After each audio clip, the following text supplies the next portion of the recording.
stare to it at creation.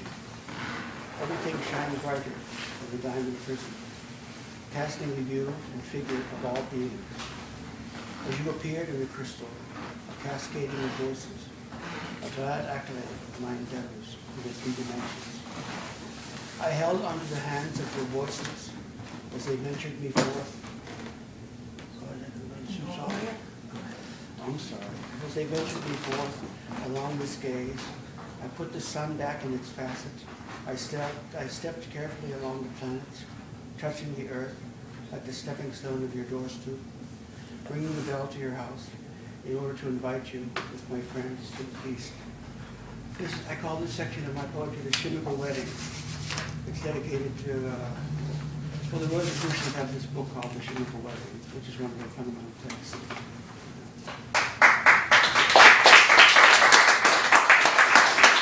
Louder. Louder, I'm sorry, I don't have a loud voice. Lyric tenor. I fall in a whisper on the razor's edge of light as tiny beings constellated within a gypsophilia cloud.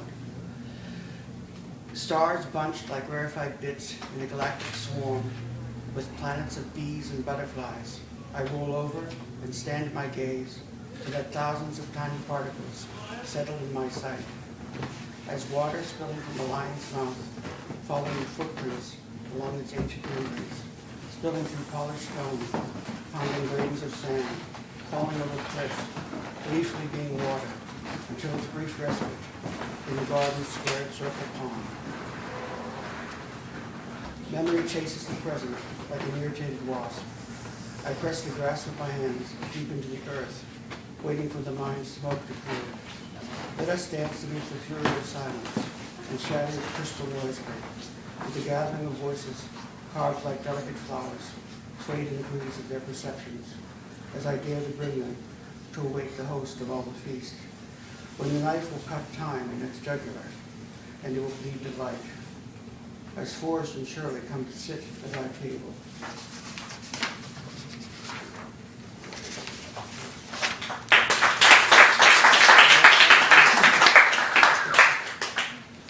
This one's called Images. A waterfall of image dreams flowing through the holy grail of our three dimensions, poised droplet pearls, filling each and every corner from which I view a world. Sunsets dazzle, rainbows arch, wind lifts and walks, whirlpools of leaves. My mind meanders amongst the senses.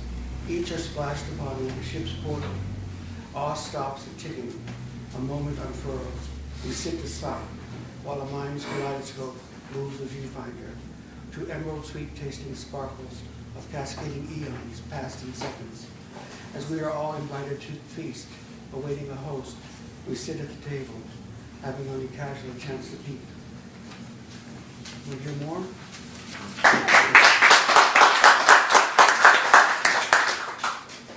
This one's called Echoes.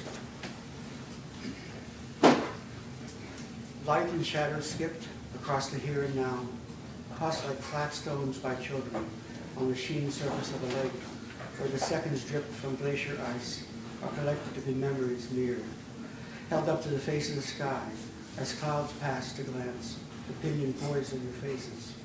Reading my unearthed chest of forgotten thoughts, you tasted like caviar and wine, as the ever-sharpened knife of the present cut the cake of each shared instant. We wowed like children in a waiting pool, filled with shared dreams.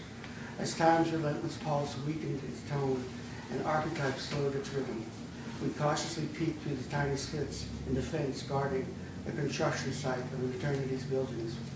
Your glance engaged the white light contained therein, amidst the glint of your eyes, as they touched my voice and the child's first touch on newly green grass, upon the sinews of days and nights spent in your presence. And so each now we sit at the table to feast, while waiting the arrival of our host.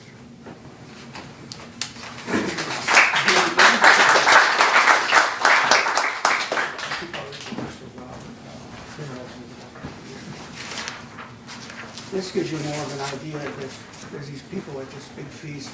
People coming to the feast are actually the planets and stars. And they're all gods and goddesses, at the end of creation, at the end of time. That's what I'm writing about. So it's called The Crystal Goblet. And we sat about the table, candles melting time in drifts of sounds, ringing thoughts, echoed forever in a gleam of light, reflecting in the shine on polished wood. Her thoughts touched my hand with a warmth similar to the candle's glow.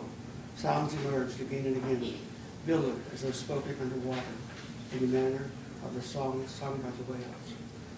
All reality held still in the womb of a frozen moment, encumbered by memory's reflective dawn. A sealed chamber of time dissolved, coveting its mystery in each poise and glance, carefully etched into my being. Each goblet set upon this table is accompanied with its stain of light's blood, shimmering in a dance found inside every pair of eyes that filled with the same sounds. Oh, I don't have the whole poem here. Oh, shoot. I'm sorry, I got a little poem.